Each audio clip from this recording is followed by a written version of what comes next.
semuanya, ulama Syafi'iyah khilaf tentang masalah main alat musik ini. Hukumnya dosa besar atau dosa kecil? Intinya berdosa setelah mereka sepakat ini merupakan apa? Dosa. Di antaranya ada yang memasukkan main musik dalam dosa besar seperti Ibnu Hajar Al-Haytami. Tanya seluruh ustadz Syafi'i, mazhab Syafi'i. Tanya seluruh ustadz Aswaja, mereka kenal siapa Ibnu Hajar Al-Haytami yang datang setelah Imam Nawawi, termasuk muhakkikul mazhab, orang yang paling top. Dia menulis kitab Az-Zawajir an Iqtirafil Kabair, peringatan keras terhadap melakukan dosa-dosa besar. Dia menyebutkan di antara dosa-dosa besar adalah alat musik. Dia masukkan dalam dosa-dosa besar adalah alat-alat musik. Kemudian beliau berkata juga, wa qad ulima min ghairi syakkin anna Syafi'iyya radhiyallahu anhu harrama sa'ira anwa'iz zamar.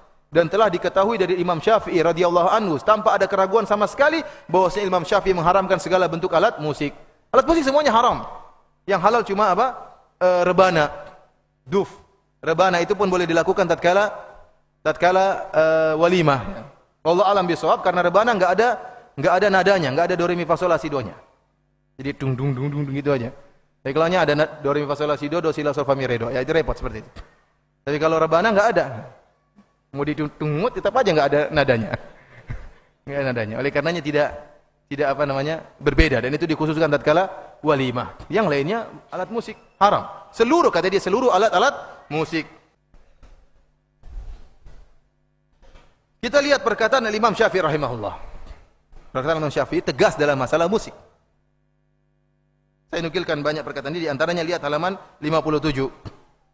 Beliau mengatakan rahimahullah dalam kitab jilid 6 halaman 147. Beliau berkata, "Fa kullu ma lahu thamanun hakadha yuqta'u fihi idza balagha qimatuhu rubu'a dinar." Kata Imam Syafi'i rahimahullah, seluruh perkara yang dicuri kalau punya harga dan harganya telah mencapai 1/4 dinar, maka seorang dipotong tangannya. Jadi tidak semua barang dicuri kemudian dipotong tangan. Ya, harus mencapai 1/4 apa?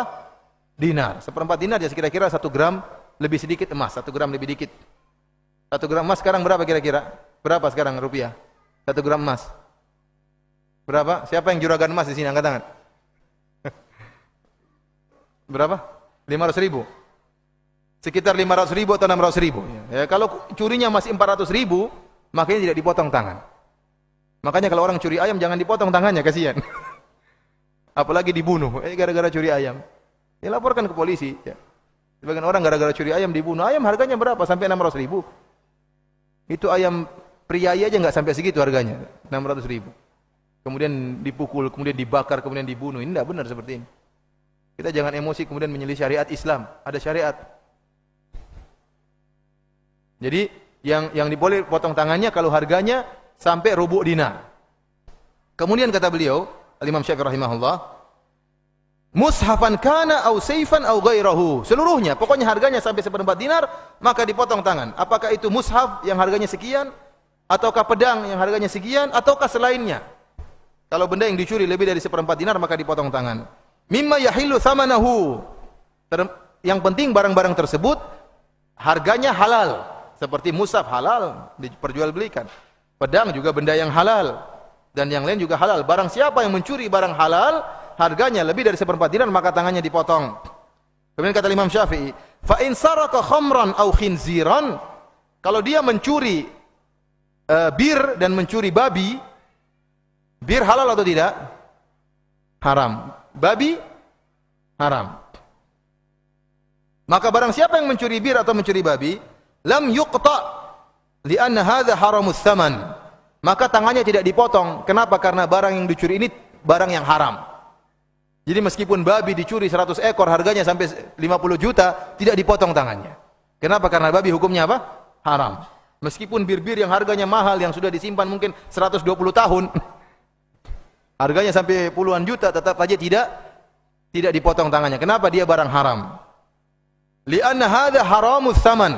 Kata Imam Syafi'i, karena ini benda-benda yang haram. Wala yuqta fi thamanit tumbur walal mizmar. Demikian juga tidak dipotong tangan seorang kalau mencuri seluring, mencuri alat musik, tidak apa-apa. Kecapi dicuri tidak apa-apa. Bukan apa-apa, tapi tidak dipotong apa? Tangannya. Lihat di sini Imam Syafi'i menyamakan mencuri seruling, mencuri kecapi sama seperti mencuri apa? Bir dan babi, sama-sama tidak dipotong tangannya. Kenapa? Karena dua benda ini benda yang haram. Kalau ada orang yang curi tidak boleh dipotong tangannya. Tidak dipotong tangannya. Kemudian Imam Syafi'i juga berkata dalam mengenai hukum di antara orang-orang kafir ahli jizyah, ahli zimmah. Imam Syafi'i mengatakan, walau kasara lahu tumburan atau mizmaran atau kabaran, kalau seandainya ada orang yang merusak alat musiknya, dirusakin, serulingnya dipatahin misalnya, gitarnya dipatahin, kata beliau, fala syai'a alaihi, maka dia tidak harus bayar apa-apa. Wa hakadha law kasaraha nasraniyun li muslim aw nasraniyun aw yahudiyun aw musta'manun aw kasaraha muslimun li wahid. In haula'i abtalat dzalika kullahu. Kata beliau demikian juga kalau orang Nasrani. Orang Nasrani masuk ke rumah orang muslim, dapat gitar, dia banting gitar tersebut. Dia jadikan kayu bakar misalnya. Dia ambil piano kemudian dia hancurkan. Yang masuk orang Nasrani atau orang Yahudi. Dan mereka tinggal, ini dalam ini konteks Imam Syafi'i berbicara tentang ahlu zimmah. Orang-orang Yahudi dan Nasrani yang tinggal di bawah kekuasaan kaum muslimin. Mereka bayar jizyah. Namun seandainya mereka membuat kriminal dan mereka masuk di rumahnya seorang muslim, menghancurkan gitar, menghancurkan kecapi, piano dan lainnya, maka mereka tidak harus bayar apa-apa. Tidak ada denda. Kenapa? Karena barang-barang tersebut barang-barang yang apa? Haram. Tidak ada denda sama sekali. Makanya kalau antum, misalnya antum masuk di toko jual alat musik, terus antum hancurkan, antum bilang, ini Imam Syafi'i bilang begini. Tidak apa-apa dihancurin. Katanya tidak apa-apa, tapi saya telepon polisi dulu. Tapi secara hukum syariah antum tidak apa-apa. Tidak suruh bayar, tapi digebukin sama mereka. Intinya apa, ikhwan? Ya, intinya kalau Imam Syafi'i menjelaskan bahwasanya menghancurkan alat-alat musik tidak harus bayar apa-apa. Ini alat yang haram. Mencuri juga tidak harus dipotong tangannya. Kenapa yang dicuri adalah benda-benda yang haram. Bahkan ya, ulama Syafi'iyah khilaf tentang masalah main alat musik ini. Hukumnya dosa besar atau dosa kecil? Intinya berdosa. Setelah mereka sepakat ini merupakan apa? Dosa. Di antaranya ada yang memasukkan main musik dalam dosa besar seperti Ibnu Hajar Al-Haytami. Tanya seluruh ustadz Syafi'i, mazhab Syafi'i. Tanya seluruh ustadz Aswaja. Mereka kenal siapa Ibnu Hajar Al-Haytami yang datang setelah Imam Nawawi. Termasuk muhakkikul mazhab, orang yang paling top. Dia menulis kitab Az-Zawajir an Iqtirafil Kabair. Peringatan keras terhadap melakukan dosa-dosa besar. Dia menyebutkan di antara dosa-dosa besar adalah alat musik. Dia masukkan dalam dosa-dosa besar adalah alat-alat musik. Kemudian beliau berkata juga, wa qad ulima min ghairi syakkin anna Syafi'i radhiyallahu anhu harrama sa'ira anwa'iz zamar. Dan telah diketahui dari Imam Syafi'i radhiyallahu anhu tanpa ada keraguan sama sekali bahwasanya Imam Syafi'i mengharamkan segala bentuk alat musik. Alat musik semuanya haram. Yang halal cuma apa? Rebana, duf. Rebana itu pun boleh dilakukan tatkala walimah. Allah alam bisawab, karena rebana enggak ada nadanya, enggak ada do re mi fa sol la si do nya. Jadi dung dung dung dung gitu aja. Tapi kalau nya ada do re mi fa sol la si do si la sol fa mi re do, ya itu repot seperti itu. Tapi kalau rebana enggak ada. Mau ditungut tetap aja enggak ada nadanya. Enggak ada nadanya. Oleh karenanya tidak apa namanya? Berbeda, dan itu dikhususkan tatkala walimah. Yang lainnya alat musik haram. Seluruh, kata dia, seluruh alat-alat musik. Abul Ma'ali Al-Juwaini ya, dalam kitabnya Nihayatul Matlab fi Dirayatil Madhab, ma'ruf Al-Juwaini, ulama besar di mazhab Syafi'iyah. Dia mengatakan wal bidayatu fi hadzal fan bi tahrimil ma'azif wal autar. Mengharamkan seluruh alat musik dan seluruh alat-alat ada senarnya. Seluruh alat-alat musik dan seluruh yang ada senar-senarnya, mau gitar, mau kecapi, mau biola, semuanya haram. Wa kulluha haram. Seluruhnya haram. Wa hiya dzara'i' ila kaba'iriz dzunub, dan perkara-perkara ini mengantarkan kepada dosa besar. Ini saya bilang tadi ada beda. Abul Ma'ali Al-Juwaini menganggap ini dosa kecil yang bisa mengantarkan kepada apa? Kepada dosa besar. Al-Ghazali, apa beliau berkata dalam kitabnya Al-Wasit? Beliau berkata, "Al-ma'azif wal autar haramun li'annaha tushawwiqu ila syurbi." Bahwasanya alat-alat musik dan senar-senar semuanya haram dan mengantarkan orang untuk rindu kepada minum khamar. Ini karena sangat dekat antara musik dengan apa? Dengan khamar. Wa huwa syi'arus syurb, dan musik adalah syiarnya para peminum khamar. Faharumat tashabbuhu bihim. Lihat, ilahnya disebutkan, maka tidak boleh seorang bertasyabuh dengan para peminum khamar yang suka main musik. Jadi orang yang main musik bertasyabuh dengan dua kelompok. Pertama, bertasyabuh dengan orang-orang Nasrani yang beribadah dengan alat musik. Kalau dia jadikan alat musik sebagai ibadah, maka bertasyabuh dengan orang-orang apa? Nasrani.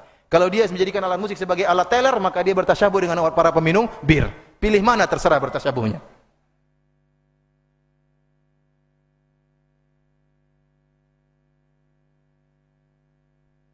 Demikian juga perkataan Imam Nawawi rahimahullah. Beliau berkata, bi ba'dil alatil ghina mimma huwa min syiari syaribil khamar.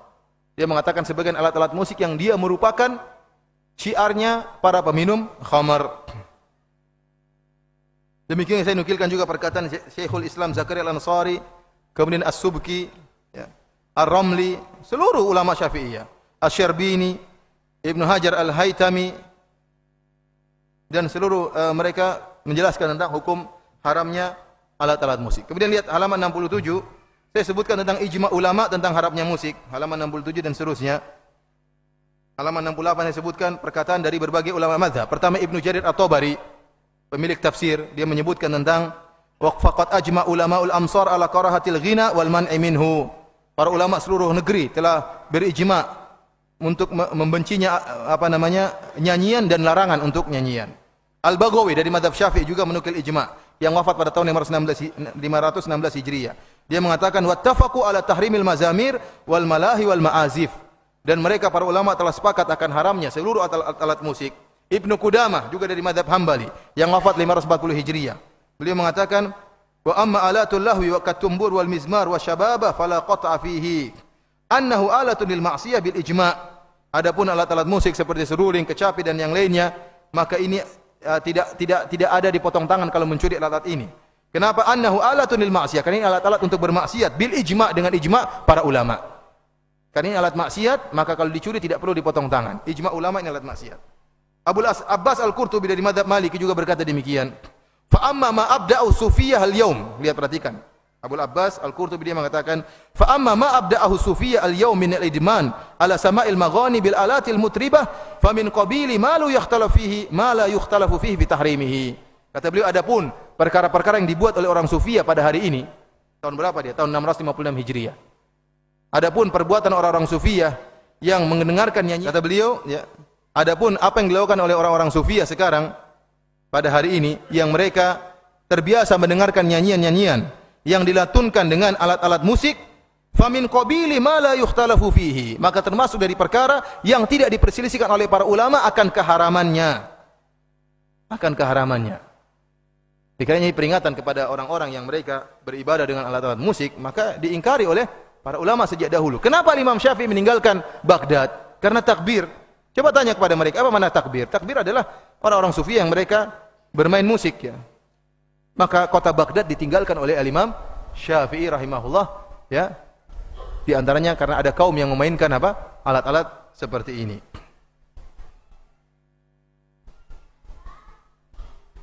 Saya sebutkan Imam Nawawi, Ibnu Taimiyah, Ibnu Hajar Al-Haytami, Ibnu Rajab, ya. Semuanya sepakat akan haramnya musik. Para hadirin rahmati Allah Subhanahu wa taala, memang berat, ya. Meninggalkan musik, ya. Terutama orang-orang yang sudah musiknya sudah jadi darah daging. Atau terlahirkan sudah pakai musik, ya.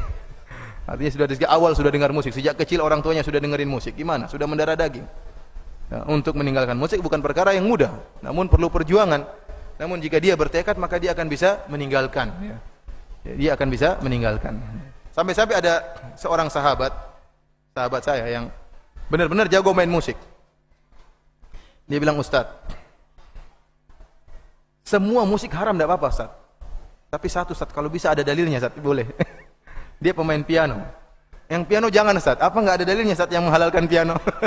Coba dari kanan, dari kiri, dari bawah, dari mungkin ada yang menghalalkan. Yang lain tidak apa-apa, haram. Yang ini jangan, katanya.